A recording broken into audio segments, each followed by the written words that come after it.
Well, now that you understand how to sort the data in your query result, let's take a look at how we can refine the data that appears in our query result using criteria. The first thing that I'm going to do is specify that I just want the records where the country is Brazil. So I'm going to enter Brazil on the criteria line for the country. I'm now going to run this query.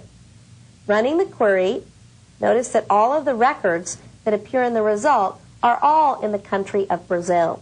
Before we proceed, I'm going to go to this View drop-down and select SQL View.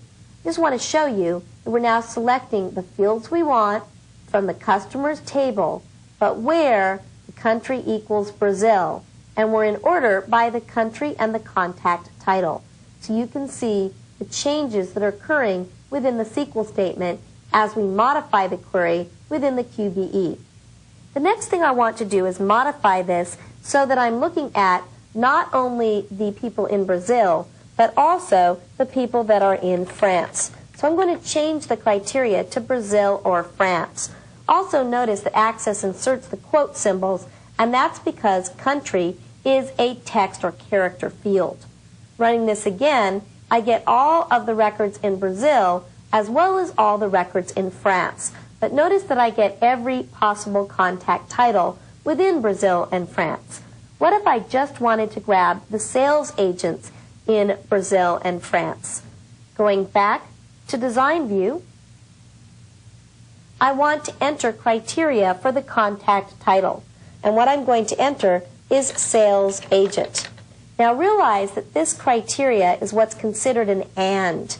That means that the country needs to be either Brazil or France, and the title must be sales agent.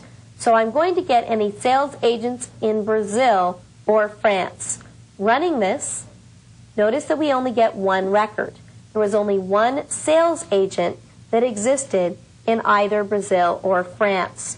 Going back to Design View, I'm going to modify the query. I'm going to change the query to read like sales. Now there's actually something wrong with this, and you'll find out what in a moment. But go ahead and run the query, and notice that no records appear in the result. Well, actually, what we would need to do is change this to like sales asterisk. The asterisk acts as a wild card. This means that we're going to get anybody whose contact title begins with sales who's in Brazil or France. Running this again, you can see that now we get more people. We get the sales associates, managers, representatives, agents, and so on. Going back to Design View, there's something else I could do. What if somebody had sales in the middle of their name? I can change this to asterisk sales asterisk, and it will return anybody who has sales anywhere in their contact title. If we take a look, we also get the assistant sales agents because I added the asterisk and then sales asterisk. Let's see what else we can do with our query criteria. I'm going to close this query, indicating yes, I want to save changes to it, and I'm going to create another new query in Design View, and this query is going to include my orders table. I'm going to click Close, and I'm going to show you some other things we can do with criteria. I'm going to select the order ID, scroll downward until I see the freight, hold down my Shift key and select Freight, and drag and drop all of the selected fields to the query grid. Now that I've done that, I'm going to enter some different types of criteria. One of the things that I'm going to do is for the freight, I'm going to enter as the criteria less than 100. Running this, notice that if we go over to the right, we only see entries where the freight is less than 100. I could have also used less than equal to. I'm going to change this to greater than. Going over to the right, all of our freight charges are greater than 100. And again, we could have used greater than equal to.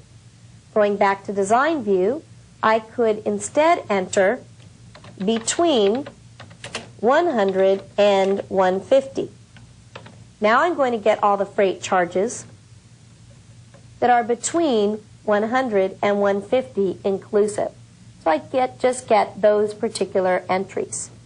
Another thing that I can do back in design view is I can enter something such as a not equal to.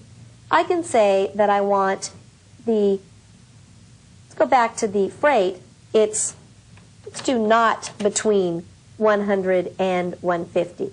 Now I'm going to get all the freight charges that are not within the range 100 to 150. So there's a lot of different things that I can do.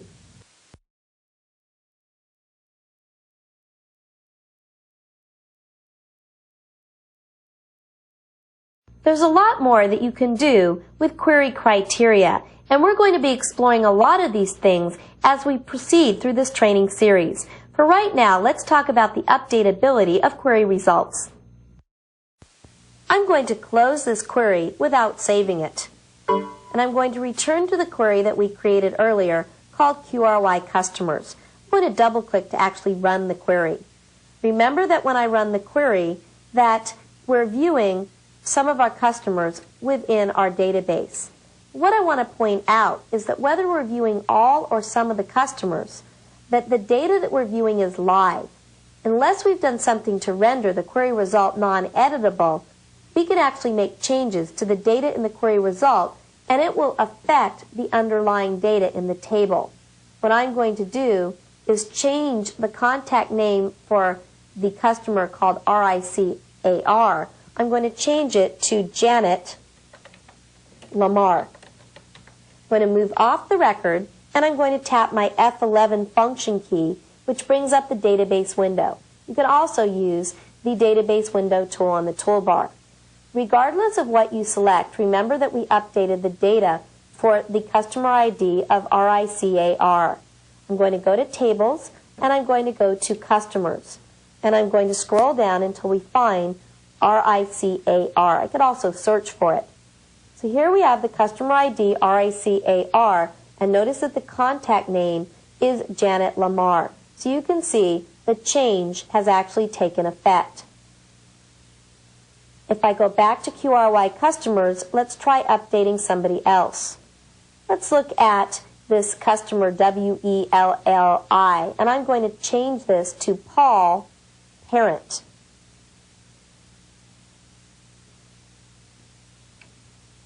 Moving off of it, let's go back to the table,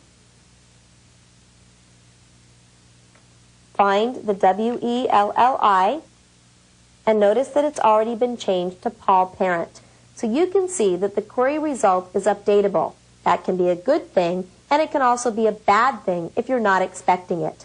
I'm going to close the customers table, and I'm also going to close QRY Customers. I was not asked if I wanted to save the query, since I only made changes to the data in the query result and not to the query itself.